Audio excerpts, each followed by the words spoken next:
గంగే చ యమునే చైవ గోదావరి సరస్వతి నర్మదే సింధు కావేరి జలేస్మిన్ సన్నిధిం త్వమేవ మాతా చ పితా త్వమేవ త్వమేవ బంధుశ్చ సఖా త్వమేవ త్వమేవ విద్యాధర్మం త్వమేవ త్వమేవ సర్వం మమ దేవదేవ శ్రీరామ రామ రామేతి రమే రామే మనోరమే సహస్రనామ తత్తుల్యం రామ రామ one time శ్రీరామ రామ రామేతి రమే రామే మనోరమే సహస్రనామ తత్తుల్యం రామ రామ రామాయ రామభద్రాయ రామాయ రామభద్రాయ రామచంద్రాయ వేదసే కరుణాచార్య నాథాయ సీతాయ పతే నమః రామాయ రామభద్రాయ రామచంద్రాయ వేదసే కరుణాచార్య నాథాయ సీతాయ పతే నమః ఆపదామపహర్తారం భవతారం గాతారం సర్వసంపద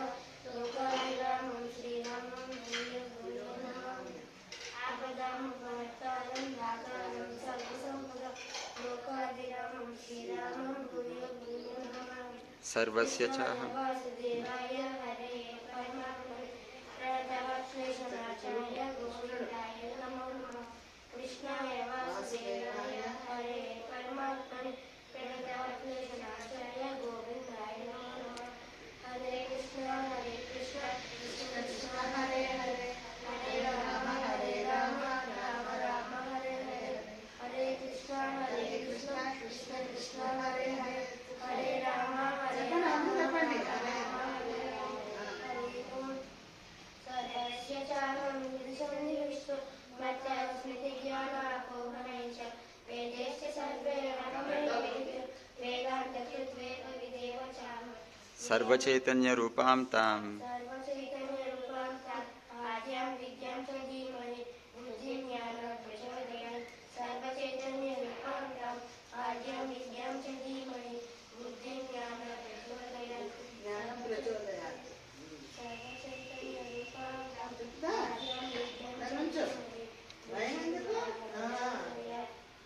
దీపం కరోతి కళ్యాణం చెప్పు. వచ్చిన చెప్పు. శత్రుబుద్ధి వినాశాయ దీపం జ్యోతిర్నమోస్తుతే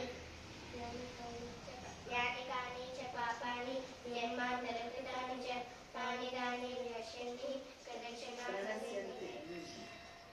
కరచరణ కృతం వా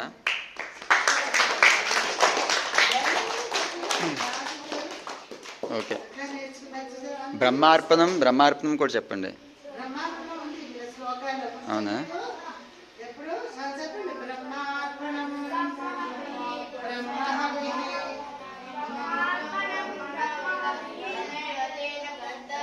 బ్రహ్మకర్మ సమాధినా అహం వైశ్వానరో భూత్వా దేహమాశ్రితః ప్రాణాపాన సమాయుక్తః పచామ్యన్నం చతుర్విధం. ఎందుకు మనం చెప్పుకోవాలి ఇది? ఎందుకు మనకి భగవంతుడే కదా మనకి అన్ని ఫుడ్ ఇస్తుంది. ఎవరు మనకి? ఎవరు? భగవంతుడే కదా. అందువల్ల భగవంతుడికి కృతజ్ఞతగా బ్రహ్మార్పణం చెప్పుకోవాలి. తర్వాత మనం భగవంతుడు మనకి ఇచ్చిందో మళ్ళీ ఆయనకి ఇస్తున్నాం, అర్పిస్తున్నాం. తర్వాత అహం వైశ్వానరో భూత్వా ఎందుకు చెప్పుకోవాలి? మనం తిన్నాక మన ఆహారం చక్కగా జీర్ణం అవ్వడానికి లోపల వైశ్వానరుడు రూపంలో ఉంటాడు భగవంతుడు. తెలుసా? జగదాగ్ని రూపంలో ఉంటుంది. అందుకే ఆకలి వేస్తుంది మనకి.